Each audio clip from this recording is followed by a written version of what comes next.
das eleições. Deputado, dois telespectadores fazem a mesma pergunta. Alexandre Pereira Costa, de Pindamonhangaba, pergunta o que o senhor tem a dizer em relação ao seu nome entre os beneficiários da empresa Pau Brasil.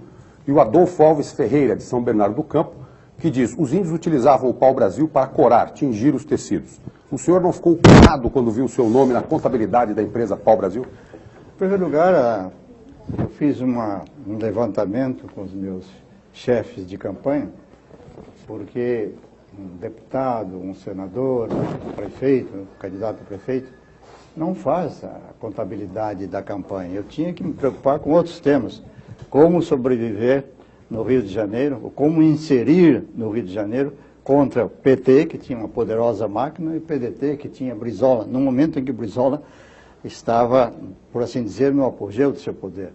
Isso era tratado ao nível dos assessores financeiros. E eles não encontram nenhuma referência a Pau Brasil. Agora, eu me admiro que você, um rapaz tão inteligente, esteja associando a todo esse pseudo-escândalo que está surgindo e que é uma vasta exploração política dirigida contra a figura do Maluf. Vamos ser francos e vamos acabar com essa confusão entre moralismo e moralidade. A moralidade é uma virtude, o moralismo é um cacoete, no caso um cacoete perverso. Será que alguém acredita que um candidato à presidência da República ou à governança do Estado, que não tenha recursos pessoais, que não seja rico, pode mobilizar a sua candidatura apenas com contribuições de pessoas físicas, como prevê a lei? Haverá no Brasil um suficiente número de pessoas físicas dispostas a esse sacrifício financeiro? Isso não existe. Na realidade, todas as campanhas de todos os partidos são financiadas através de um misto de recursos pessoais, contribuições de pessoas físicas e contribuições de pessoas jurídicas de várias ordens. Consideremos o elenco de possibilidades. Você tem vários tipos de candidatos. Tem um candidato rico que pode fazer a sua própria campanha com seus próprios recursos. Tem um candidato pobre que não consegue recursos e habitualmente não é eleito, a não ser vereador. Você consegue ser eleito para vereador com língua, conversa mole e sola de sapato. Só vereador. Se você alarga o horizonte, você precisa de mobilizar algum recurso. Depois você tem os candidatos que já chegaram ao poder de uma maneira ou outra e fabricaram caixinhas. E então se reelegem com a utilização de suas caixinhas, que servem também de base de apoio para criar uma coorte de apoio.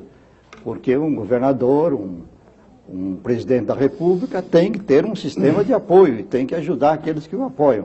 Então, aqueles que já estiveram no poder e formaram caixinhas resolvem o problema dessa maneira. Você tem depois um outro tipo de político. É o político que não está no poder, que não tem caixinha, mas que consegue nomeações para empresas estatais ou autarquias.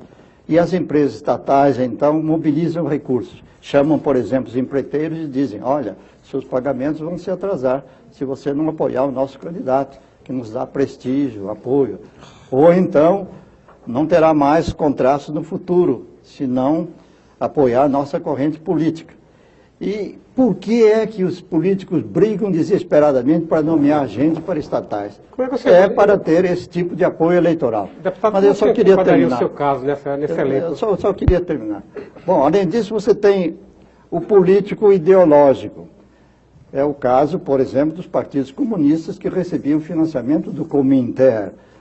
Era um comitê internacional que sabidamente financiava os partidos comunistas do mundo.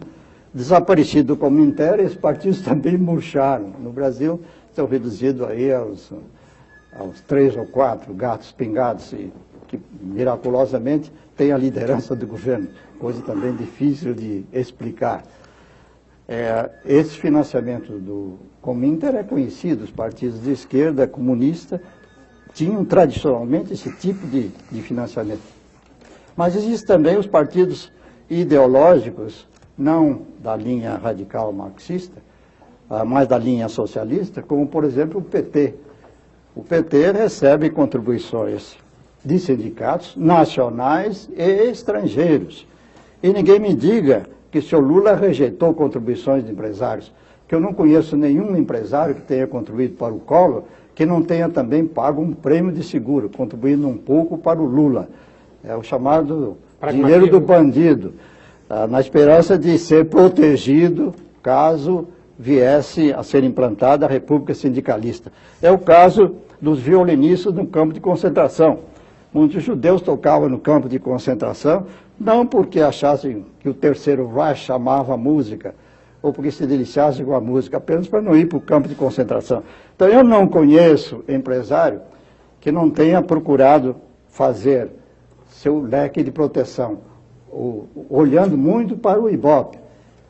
Quando o Collor tinha 2%, provavelmente só a família o financiava. Quando ele passou a 12%, 13%, 20%, passou a dominar no Ibope, o PC Faria não tinha a menor dificuldade, havia gente esperando para contribuir. Deputado, o senhor poderia especificar, por exemplo, na última eleição, qual foi o total de recursos, né, que foram necessários para a sua campanha? Qual o percentual desse total que teria vindo de pessoas físicas, jurídicas? Deixa eu terminar. Bom, então temos esse tipo de política ideológica. E eu acho uma safadeza inominável, e estranho muito que a imprensa esteja batendo se associando nesse coro, que o PT tenha conseguido tornar aceitável a seguinte teoria. É perfeitamente legítimo e ético contribuir para o Lula implantar a República Socialista. Agora, é criminoso, é pecaminoso que um empresário contribua para o Maluf para ele defender o sistema capitalista. Ora, bolas, caçarolas. Se é legítimo contribuir contabilidade para... fantasma, deputado, se, não está entrando no mérito. Se é lícito contribuir para a comunista. implantação do socialismo, deve ser lícito também contribuir para a defesa Mesmo do que capitalismo, seja porque o por baixo capitalismo do pano. é a solução que mundialmente se provou exitosa. Você ainda Deputado, tem um não acha que outro isso tipo de justifica o político. PC Farias, É o político que não é provavelmente ideológico, mas é filiado a credos religiosos. Então recebem financiamentos religiosos. Isso é até doloroso, porque eu vejo lá minha empregada, 10% do salário dela vai para a igreja e provavelmente a igreja vai utilizar isto não para obras benemerentes, mas em parte para caixinha política. Depois você tem os políticos que não têm linhas ideológicas de tipo esquerda, que não nomeiam gente para as autarquias, que não estão no poder e, portanto, não formam caixinhas. Esses têm que buscar contribuições de pessoas físicas, preferivelmente, e acredito que a grande maioria tenha também, se não a totalidade, alguma contribuição de pessoas jurídicas. Agora, eu não tenho uma estimativa do custo de minha campanha, porque eu fiz uma tolice inominável. Amigos que me procuravam e diziam, bom, você representa aquilo que eu concebo como um estilo desejável de vida. Quer dizer, uma economia de mercado, com predominância da empresa privada, com um governo pequeno, ágil, modesto e eficiente. Este tipo de visão da sociedade é aquilo que eu quero. Mas eu gostaria de contribuir para você. Como é que você quer? Eu então caí na tolice de dizer, não, eu quero material, esse negócio de dinheiro é perigoso, sei lá, não gosto disso, tal. Quero que me dê material, propaganda, transporte, coisas assim. Foi um erro fatal, porque quando chega na reta final, a gente precisa de dinheiro mesmo. Sua relação, então, com o pianista João Carlos Martins, ela é apenas admiração musical? Você tem alguma... Eu conheço o João Carlos Martins, o que há 30 anos. Eu conheci em 1961, quando era embaixador em Washington. E ele chegou lá como um pianista que desejava se lançar. E até um episódio curioso, se me dá tempo, eu até posso contar.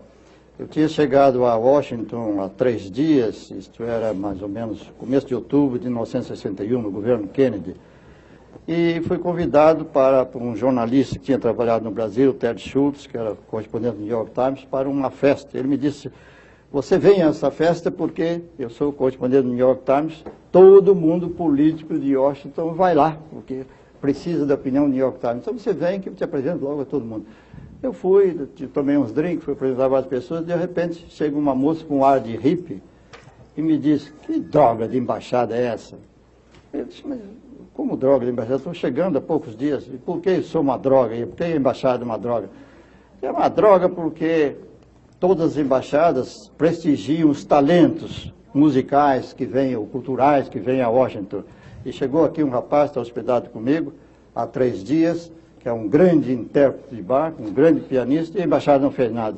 Eu disse, bom, mas eu estou chegando há 3 dias, não conheci esse cidadão, se ele é realmente um talento, vou apoiá-lo, então vamos fazer o seguinte, eu dou uma festa na embaixada, eu dou as bebidas, os garçons, a comida, agora você traga os hóspedes para prestigiar este jovem pianista, porque eu estou chegando em Washington. Ela era nada mais, nada menos que a filha do líder da maioria, Mike Mansfield, um homem de extraordinário